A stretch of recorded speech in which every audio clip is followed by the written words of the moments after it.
All right, everybody. Thanks for joining us today. So I think my audio is working. I think everybody can see me. If there's any problems, please let me know. But I'm excited today to talk to you about how you can double your sales this year. Now, a couple things you got to know before we begin, and don't worry, you don't have to look at my fat head the whole time. But a couple things you want to know before we begin. Number one, I'm not an overly dynamic speaker.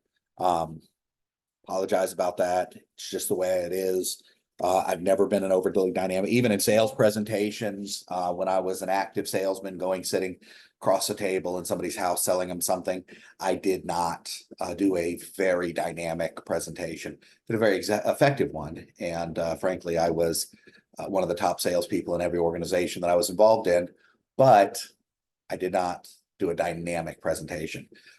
So it may be a little academic. We may end up with a little, how do I want to say, maybe a little dry sometimes, but stick with me because what I'm about to share with you is incredibly powerful. So work with me, stick with me through it. I promise you it will make sense. And I promise you that when we get done, you will have a formula and a map, not an exacting map for your business. It's up to you to fill in all the details, but you will have an outline of how you can easily double your sales over the next 12 months. Now, another thing, I say double your sales.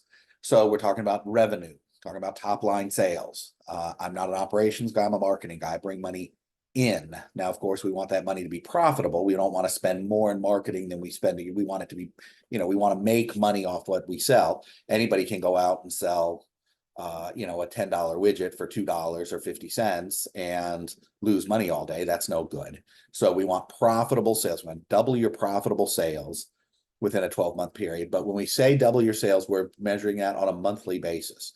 So in order to double your yearly sales, you have to double your monthly sales and then continue that for 12 months. So I hope that makes sense. Obviously, if we're doing this over the course of 12 months, we're going to double your sales, but we can't in order to double your yearly sales over the course of a 12-month period, we would have to quadruple your monthly sales by the end of the year. That's possible. You're going to be shocked at how easy that can be. But what I promise you is that I'm going to show you a very clear, very specific outline. You fill in the parts for your business, and I'm going to show you how you can double your sales and your monthly sales, your monthly revenue in 12 months or less in a sustainable way, obviously. So it's got to be profitable. It's got to be sustainable. Doesn't do any good to have a big spike in sales and then not be able to repeat that. So it's profitable sales. It's doubled and we're going to double your profitable sales, and we're going to keep that as a maintainable, repeatable system. We're going to put maintainable and repeatable systems in your business so that you can continue to do that. I do have some notes, so forgive me because the old eyes don't work as well as they used to. Now, takes work. So you're not going to watch this. You're not going to watch this webinar. You're not going to watch this video. You're not going to watch this presentation and suddenly come in tomorrow and find your sales doubled. That's not going to happen. You're going to have to develop the systems. I'm going to give you the systems, but you're going to have to develop them and put them in your business. All right. So that takes some work. You're going to have to test those systems, which means you're going to have to track everything. You have to test and track and make sure things are working. So you got to develop the system. You got to test the systems. And then you're going to have to adjust the systems. Very rarely do we put in a new marketing system or a new sales system or a new sales process and it works perfectly the first time. If it does, thank the sales gods and go on to the next one. Actually, you should be doing several at the same time, but that's not the point. If it does, great. Chances are it's not going to be optimized the first time around. But if it hits your goals, good enough is good enough. But if it doesn't hit your goals, then we're going to have to go in and make some adjustments. And then we're going to have to either lock that system in. Once it's adjusted and it's optimized, we got to lock it in or we got to throw it out. Look, I've been spending 60 days trying to optimize this system. We've gone through 4 or 5 different adjustments. It's not working. Just kick that thing out, because even if you can make it work, here's a little secret. And this has to do with your psychology, not the psychology of the buyer. It's your psychology and the salespeople, your salespeople. If you have salespeople, it's your salespeople psychology. Here's the deal. You get tired of working on stuff. It's not exciting. The first four, the first, second, third time you make optimizations, maybe it is exciting. Oh, we're gonna do something great, and it doesn't quite work right. Well, let me get it because now I'm gonna, and then let me get it because now. But then at some point, it's like, now I got to do this again. Now I got to do this again. Now I got to do this again. See, you lose your steam for it. But here's the beautiful thing about this process is that you don't have to follow something you're not excited about. You can come back to it. You can just forget about it forever. It doesn't matter. The point is that there are plenty of systems and plenty of processes that we can put in that will double your sales and will help you double your sales and will help you really get to where you want to go. So you got to develop the system, you got to test the system, you've got to adjust the system, and then you've got to lock it in or you've got to get rid of it. Hopefully you're locking more in than you're getting rid of, but either way, you got to lock it in or get rid of it. Something else. Everything I'm going to share with you today is strategic, meaning that it's up here. It's a high level. See, there's one level above strategy, and that's principles, right? So you have your principles. I assume that you're an honest business owner. You're making a reasonable value proposition. You deliver what you say you're going to deliver. You deliver good quality product and service, et cetera, et cetera, et cetera, right? So I'm making the assumption that your principles are there. So then we have to get strategic. That's what we're going to talk about today. Tactical is a specific single business per business thing. So what is tactical and works in your business may not work in a competitor's business across town or somebody in the same business across the country. You may be using different tactics. There's a lot of psychology within a business as far as tactics are concerned. There's a lot of psychology of the prospects that you're going after as far as tactics are concerned. So for example, if you're let's use something out of my background. If you own a roofing company and you like to work with people who are 50 or 55 or above, that was the market we went after because we were in a retirement area. A lot of retirees, a lot of affluent retirees. Well, you're not going to want to use a lot of internet marketing. Some, for sure, some. I mean, people are on the internet. Older people are on the internet more and more than they've ever been. But we used a lot of offline advertising. These people, believe it or not, they still read the newspaper. I know that's outrageous, but they still got the newspaper delivered. They still read the newspaper. They still picked up the coupon books. So we used a lot of print media because that's where our people were looking. But if you are working in an area with young affluent people, young professionals, and maybe they're affluent or maybe they're just middle class, maybe they're working class or whatever, but now you're selling to them, trying to put an ad in the newspaper, you might as well just cut your wrists. Why even bother with it? So the tactics change, but the strategies are going to be the same. So that's what we're going to talk about with strategy. We're going to talk about strategy today. It's up to you to take that strategy and to implement the tactics based on the strategy. So now I can help you with that, and I'll explain how we can help you. But let's get into the thing because I'm sure we don't want to spend all day talking about what I'm going to show you. But that's basically what I'm going to show you. I'm going to show you a formula. The formula takes work.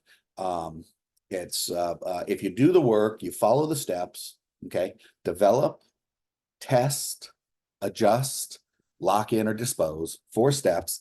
And as long as you're developing those steps with the strategy in mind, you're going to do just fine. So let's get started. Okay, so got to share my screen here. So here we are, double your sales in 2024, the only formulaic way to attain rapid exponential sales growth now. Now I say the only formulaic way is, and that's because I have looked. I've been doing this for me, my own businesses, and now as a consultant and as a consultant for a total of about 30 years, 25 years, something like that. Long time. Been doing this a long time.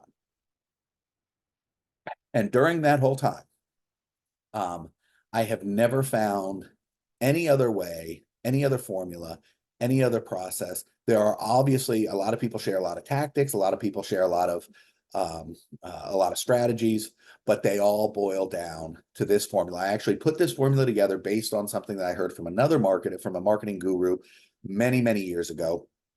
But everything I've ever been able to find about how to double your sales falls within this strategic formula. So let's get started. Okay, a couple things about me first. Me and Dan Kennedy, we're hanging out I was in Ohio and we were hanging out at the racetrack he races at. This is me and Bill Glazier. Bill was a wonderful man, is a wonderful man. But when talking about his business, wonderful man and an extraordinarily brilliant business guy. Those of you who know him are lucky to know him. He's not working anymore. He is retired. Me with Ted Nicholas. Of course, Ted Nicholas is I don't even know how many billion-dollar man. And then me with Matt Fury, the world's greatest email copywriter. Many consider him. So this is the formula, okay? P times CR, and then you multiply that group by TP plus US, and then you multiply that by F, and that equals your gross sales. And that encompasses everything you need to double your sales in the next 12 months, even quadruple your sales, quintuple your sales. I know I'll explain everything, but that's the formula. That's the strategy. That's it. So here's what we comes out to. There's only 5 ways to grow sales in any business. Only 5 ways. And those 5 ways are actually grouped into 3 different categories, but there are 5 different ways in those 3 categories. The first is to get more prospects through the door. And that's what everybody focuses on. It's a good thing to focus on, but people focus on it too much because more prospects coming through your door simply means more work for everybody in your business. It's the least efficient way it's the least efficient way to build your business. Now, it's the most critical way to build your business because if you don't have any prospects coming through the door, then obviously you don't have a business. But it's the least efficient way. Once you have prospects, once you have a prospect flow, once you have people calling you or coming into your store or making inquiries about working, once you get to that point, then it's the least efficient way to scale your business. I hope that makes sense to you. Number 2 is to convert more prospects to clients. So you have 100 people come through the door, and right now you get cash from 50 of them, or you get cash from 20 of them, or you get cash from 10 of them, or you get cash from 80 of them. Well, without bringing any more people in the door, you can increase your sales just by bumping the number of people, bumping the number of prospects you get money from. I mean, it seems obvious, but a lot of people don't focus on increase. They focus on getting more prospects to the door, and they don't even think about opening up their, or they don't even think about increasing their closing rate. So that's number 2. Number 3, increase your prices. Now this one I can't tell you how many business owners I've worked with, and this one just gives everybody a bad case of the tight sphincter. And there's no reason it should. Almost every business, if a business is not aggressively pushing price right now, there are ways that you can increase your price. If you're not aggressively pushing your price up, if you're at the same price as you were last year, the year before, then you can increase your prices without losing business. So you can increase your prices and still get the same number of prospects through the door and still convert the same number of prospects. I'll tell you one that'll blow your mind. Oftentimes when you put your prices up, you actually that actually naturally converts more people. It seems mind-blowing, but value comes from many different places, and it's not just the lowest priced for the most stuff. So more prospects through the door, convert more prospects to clients, increase the price. We're going to talk about a few ways you can increase your price. Don't worry. We're actually going to get into some of these things and some things that you can do. We're going to get into some of these points and get in some of the things that you can do tactically. But of course, it's going to be up to you to put those into work. Number 4, add an upsell. I've never seen a business you can't add an upsell to. Maybe the upsell small, maybe it's big. I have seen businesses where it didn't make sense to add an upsell. That's fair enough. No problem. Maybe it just doesn't, maybe you're a dentist and you're doing $40,000 cosmetic cases and it doesn't make sense to add an upsell for $500 for something, for whatever. Fair enough. No problem. But most businesses, I'd say better than 90% of the businesses, you can add an upsell and it makes sense to add an upsell. Both of those things are true. And I bet 9 out of 10 businesses for sure. And that includes yours. Finally, you sell more to your existing client, you sell to your existing clients more often.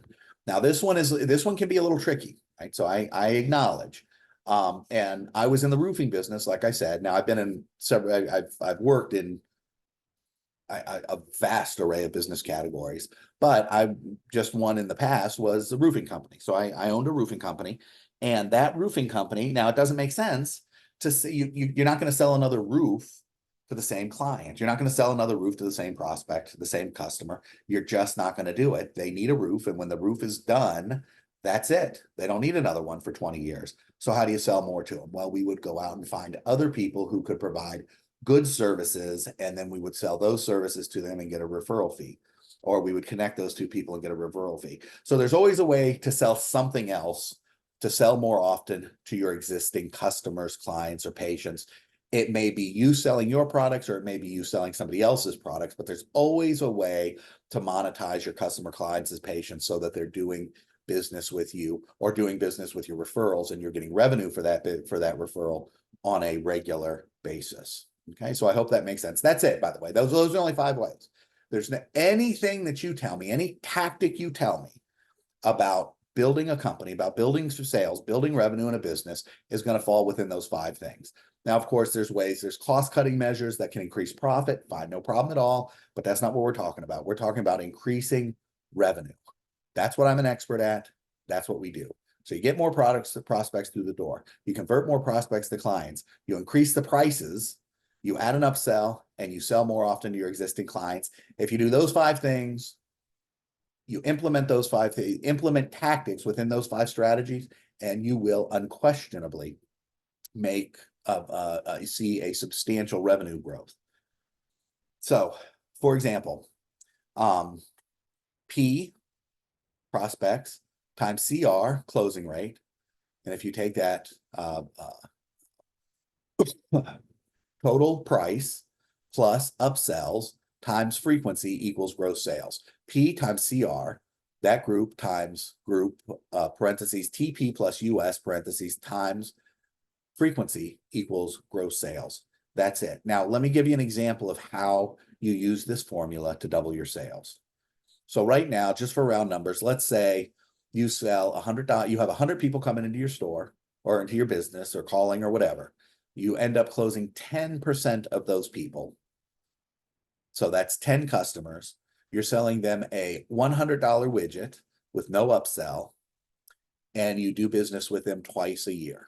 That's a $2,000 a month or $2,000 a year business.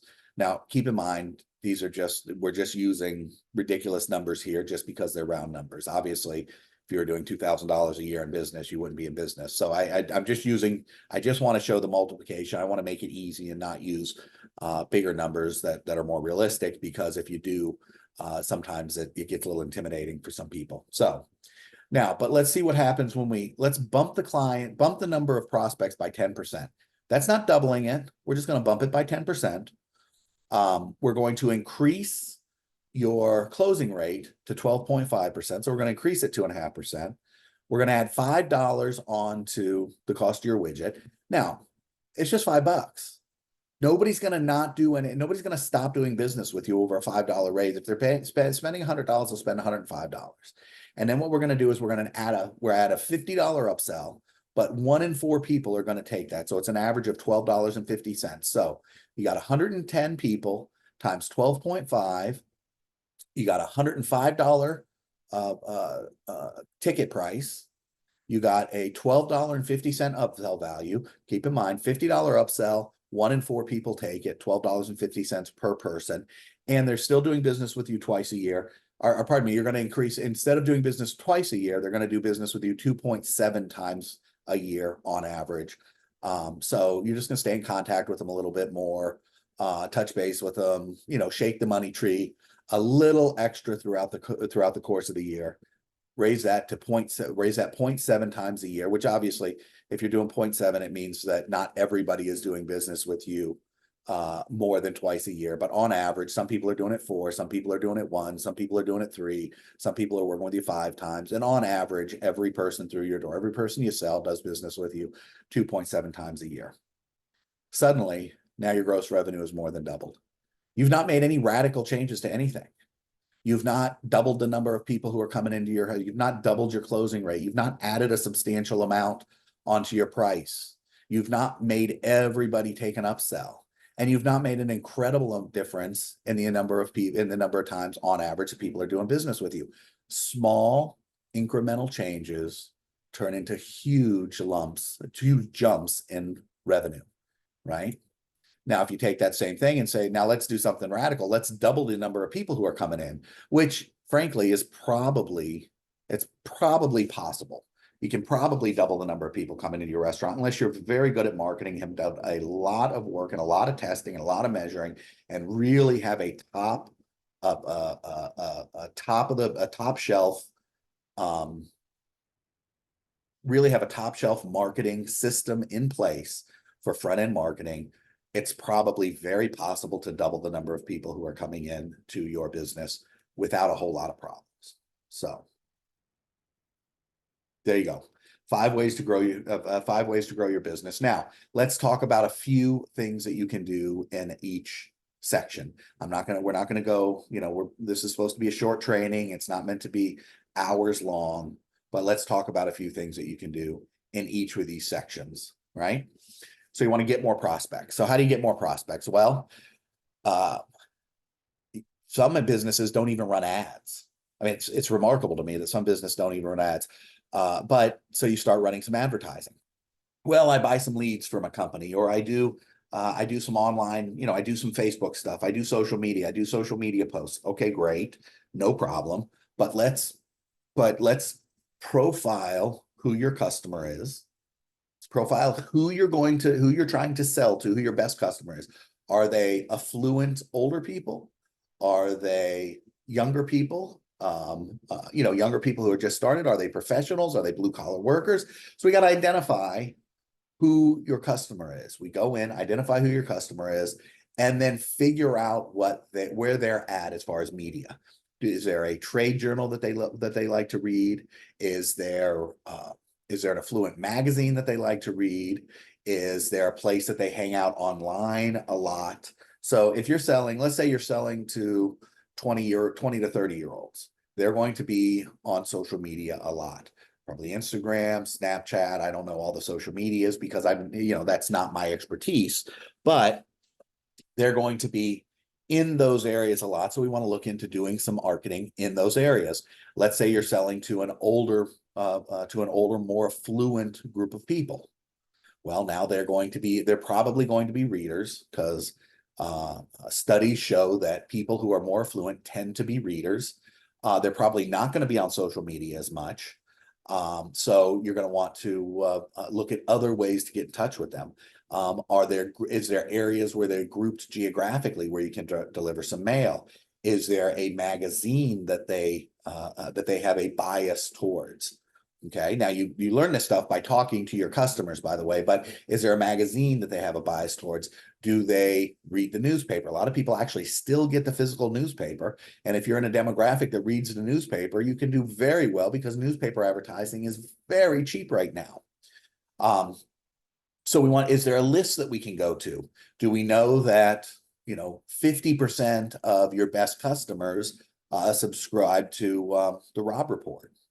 Well, now let's go get the list of the Robb Report in your geographic area or in your marketplace area. If you're a local business, might be geographic. If you're a product business, you might be able to ship. It might be all over the country, or it might even be all over the world. But let's stick to the country for right now. So you go to a list broker and ask them, here's my demographic, here's my age, here's my revenue, here's my income level. How many people does the Robb Report have that fall within this category? How many people? What other magazines do those people subscribe to? So we have people who subscribe to the Robb Report, and they're in that demographic. Well, what are other competitive magazines to the Robb Report? Should you put an ad in the Robb Report? If you're nationwide, maybe you should. If you're local, then maybe you should look at renting that list and mailing something to those people, the people who you're not already doing business with. You see how this works? It's you got to find where your client is, find where your ideal prospect is, and then figure out how to get to that prospect. Obviously, there have been complete books, complete seminars, this kind of thing is something that can take I mean, it can take a weekend, a week. You could do a week seminar, 8 hours a day on different ways to get to the prospect. But you find where the prospect is, and then you figure out how you can get to them, and then you contact them and get more prospects through the door. So how do you get more prospects to the door? That's one way. That's a very sophisticated way, but it is, but you find where they're at, and then you use that knowledge to market to those people. Another way is, especially if you're doing something in a local area, is find people who are in the same area that you've worked with. See, you ever heard the saying "birds of a feather flock together"? So what you do is you find people who are. Hold on just a second here. I apologize. Hopefully that will make things a little bit better. I know I keep looking over to the side. I do have a tendency to look at myself, so I just moved it so I can look at the camera and look at myself at the same time. I'm not a professional presenter. I'm a professional marketing consultant. So I can get lots of business into your company, but I can't do a great presentation. So forgive me for that. Anyway, where are we at? The Rob Report example. Oh, geographically. So if you're a local business, and you find that you're doing business in a geographic area, or you find that you're doing business with somebody in a subdivision, birds of a feather flock together. People in subdivisions it's not exactly true, but they tend to be similar people. So certainly, especially if you're going to their house, one of the age-old ways is, if you're going to somebody's house to do business with them, you put a door hanger on the door on either side of them, and then a door hanger on the 3 doors directly across the street from those places. So you have, you went to see Mr. and Mrs. Spadatz at House A. The house to the left of House A, you put a door hanger on. The house to the right of House A, you put a door hanger on. You walk across the street and put door hangers on the 3 doors directly across from them. You have now effectively contacted 5 extra prospects. And you're not going to get a phone call every time, but if you have a well-crafted, well put together door hanger, you might find that you start getting, as a matter of fact, you probably will find, if you have a well-crafted, well put together door hanger, you will find that you're going to start getting phone calls. So every one sales appointment you have now turns into 2 or 3 sales appointments that you have, just by walking and just by taking 5 minutes at every destination and putting those door hangers out. You can also do direct mail into a neighborhood. You can also geo-target with Facebook. So you are with Facebook or other online media. You can beat the hell out of a subdivision by geo-targeting a specific neighborhood, and the specific demographics of those neighborhoods. So you can really crank up the sales you can really crank up your prospect flow just by doing a few very simple things. Like I said, everything is, tactics are going to have to be individual to your business, to your marketplace, to who you're trying to talk to. It's not something that we can talk about every single opportunity here. But my point is that there are a lot of opportunities to very economically and very easily crank up the prospect flow. Number 2, convert more prospects to clients. Again, I don't know if you have salespeople or if you're doing all the conversating, if you're doing all the talking yourself. But if you have salespeople, some basic follow-up can do remarkably well. As a matter of fact, let me tell you a little story about at one point I was selling sunrooms. I was in the sunroom business many, many years ago. And I came into this business. I had never worked in the sunroom business before. There were 3 existing salespeople. It was a small business. There were 3 existing salespeople who were running leads every day, and I was number 4. All 3 of these people had a lot of experience selling sunrooms. So I come into the business and I go to sell. And I absolutely killed everybody. I was consistently the second best salesperson there. And it just made me sick to my stomach, because the first best salesperson there, frankly, was not as good a salesperson as I was. But I'll tell you what he did better than anybody else almost anybody else. There may have been one more person who did better than I forget his name now, but he was the first or second best person I ever met at follow-up. He never stopped following up with people unless they bought or they unless they bought from him or they were not out in the market. In other words, they bought from somebody else. He always followed up. He kept following up. He kept beating the hell out of people over and over and over again. All of his sales were follow-up sales. All of my sales were first-time sales. I mean, 90% of my sales were first-time calls. I'd go in, I'd do the presentation, I'd close them, and I was on to the next. He would go in and do a presentation, leave, and follow up with them until they finally bought. He was smarter. I was better. He was smarter. He was always the top salesman. I was always the guy trailing, even though I was a much better salesman from the aspect of getting in and getting the close done. So my point is that if you don't have an active, systematic, confirmable way to follow up with your prospects or to have your people follow up with your prospects, then you are leaving loads of money on the table. So if you, I don't know, I don't want to use roofing again. Let's say an auto parts store. The phone rings and you pick up the phone and say hello. And the person, the person at the other end. So you're at the auto parts store. You pick up the phone. Hi, hey, Jim's Auto Parts. And the guy on the other side of the phone starts talking to you about what kind of car he needs, what products he needs, what this, what that. Do you have this in stock, et cetera, et cetera. If you take a second, if you train your people to take a second and get Jim's name and telephone number, and there's all kinds of ways to do this. So you can say, hi, ring, hi, Jim's. Hey, listen, I need I don't know, I need an alternator for, 1997, whatever. All right, cool, no problem. Hold on, what's your name? All right, Jim. Okay, Tony. And Tony, let me get your telephone number. I'll call you right back. Let me check and I'll call you right back. Okay, I got somebody here. Give me 2 minutes and I'll call you right back. Okay. Boop, boop, boop. All right, I'll call you right back. Boom. And then you call back in 2 minutes. Hey, Tony, this is so-and-so over at Jim's Auto Parts. Okay, so now what are you looking for? Now, see, now you got his number. Now you got his number. You can use that number to find his address. You can use that address to mail him things.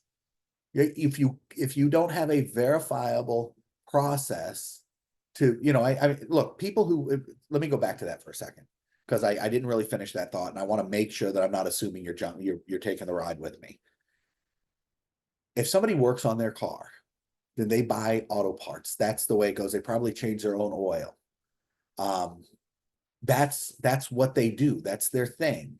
So finding those people and staying in contact with them instead of just waiting for them to call you out of the blue to see if you have a widget in stock. If you stay in contact with them, much better way to ensure that you get the sales next time they're doing work on their car, next time they need an alternator, or they need a catalytic converter, or they need a car, they need a injection clean out stuff, or they're doing an oil change, or they're doing a transmission, they need the transmission stuff for the fluid to change the transmission. They need a radio. Better to have been communicating with them on a regular basis than to just hope that they call you next time it comes time to work on their car. So get the number.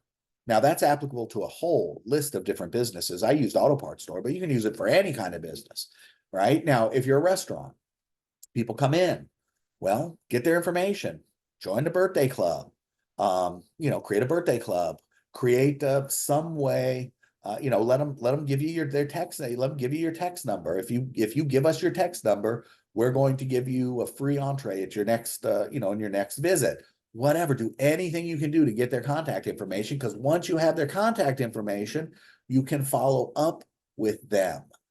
They're more likely to come in next time they're feeling hungry. They're more likely to come see you because you stayed in contact with them. I hope that you have an offer. You have something you've already told them that they can do. You've given them you've given them a reason to come in and see you. Follow up is so important. Follow up on sales, follow up on prospects, follow up on people. Whatever you have to do, you figure out a way to follow up with the people who you're working with, follow up with your prospects, and then you continue to follow up with them until they buy or they're out of the market. Increasing prices. Anybody can increase their prices in a business. It's just, I mean, there's no keystone pricing. There's no, well, I bought it for 5, so I have to sell it for 10 or 12 or 15. I can't sell it for more than that. Bullshit. Now, you may have to add some things to your business. You may have to make some, you may have to add a few things to your business. You may have to um, add a concierge level of service.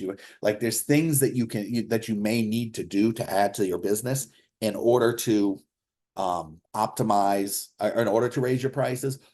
But probably the truth is probably it's not even that hard. You can probably just add 10% to your prices, just add 10% to everything, and people still buy. You won't lose any customers. It's shocking to me how many people are scared to death about just increasing their prices. Just increase your prices and you'll be shocked. Just add 10% on. Don't say anything. Don't make a big deal out of it. Just all of a sudden add 10% onto your prices. If you're selling it for $5, make it $5.50. If you're selling it for $100, make it $110. You'd be shocked at how many people won't even bat an eye. Add an upsell. Now, this one does take a little work. So if you're going to add an upsell to your business, then you've got to figure out something to sell. But oftentimes we call these slack adjusters, especially in low price businesses. So what it can be related or it can be not related. The related ones are the easiest ones to do. So you find something in your business. You're a auto repair shop. And so then when somebody comes in, you make an offer to everybody to get into the, to get into the, I don't know, oil change club.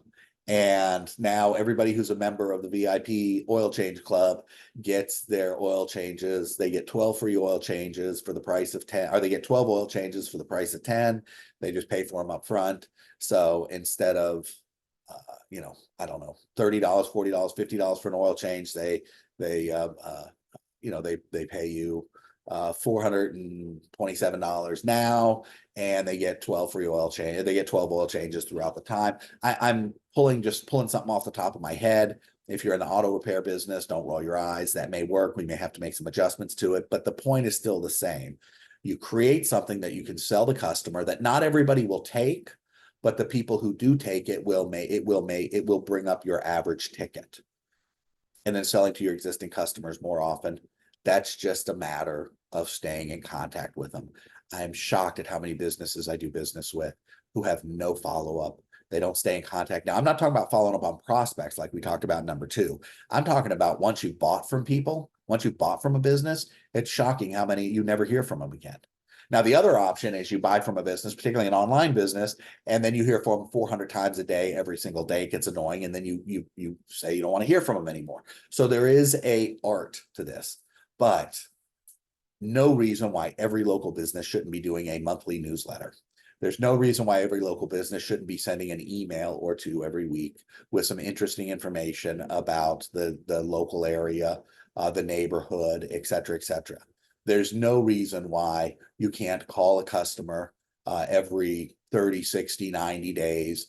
Just say hi, how are things going, and and make them an offer. There's no reason at all that you can't do those few things, and you would be stunned at how often that will increase the number of times that they do business with you. Oftentimes from once a year, twice a year, all the way up to 3, 4, 5 times a year. And it makes a difference. It makes a big, big difference when it comes to driving sales. So those are a few examples of what you can do to grow your business, some tactics. By the way, I apologize. Hope the doesn't bother you. As I said, I'm not a professional presenter. I'm a professional marketing consultant. So those are a few things that you can do. It's up to you to uncover those spots. It's up to you to uncover the details, to uncover the tactics, and to work them into your business. Now, if you would like some help doing that, then I want to help you double your sales in the next 12 months. And I guarantee you that we will double your sales in the next 12 months. If you'd like to learn more about how we can work together and about how I can do that, about how I can help you double your sales next 10 months, just go to talkwithevert.com. And that's just talkwithevert, EVERTE.com, talkwithevert.com, and schedule a time. And I'm happy to spend an hour with you. We'll go over, we'll spend the first half hour digging into your business a little bit, getting an idea of what you're looking for, getting an idea of what you want to do, getting an idea where your business is at. And then we'll spend the next 30 minutes, the next half of that hour, I will spend making prescriptions for you based on what you've told me in the first 30 minutes. And at the end, if you'll have a rough guide you can use to go out and do it, or if you would like some continued help, then I can certainly talk to you about that. So I hope that this has been helpful. I hope you've learned something. I hope it's generated some ideas for you. And with that said, I'm going to sign off. So have a wonderful, wonderful evening, and have a wonderful day. And I hope to hear from you soon. Bye.